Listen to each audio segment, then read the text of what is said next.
राजा भोज और 32 सिंहासन। दूसरी कहानी। एक दिन राजा भोज ने अपने दरबार में यह निश्चय किया कि वे उसी सिंहासन पर बैठेंगे जिस पर कभी महान सम्राट विक्रमादित्य बैठते थे। जब वे सिंहासन के पास पहुंचे तो सिंहासन की दूसरी मूर्ति जीवित हो उठी और बोली, ठहरो राजा भोज, क्या तुम उस सिंहासन पर बैठने के योग्य हो? मैं तुम्हें एक कहानी सुनाती हूँ।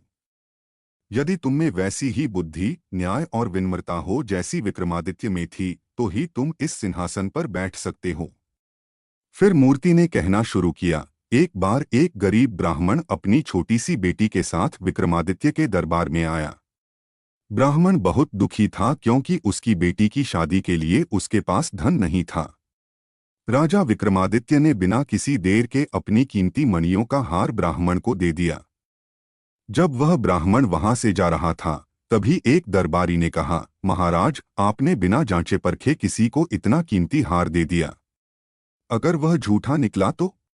राजा मुस्कुराए और बोले, यदि कोई भूखा या दुखी मेरे पास मदद मांगने आता है तो मुझे पहले उसकी सहायता करनी चाहिए, न कि उसकी परीक्षा। सभी दरबारी मौन हो गए।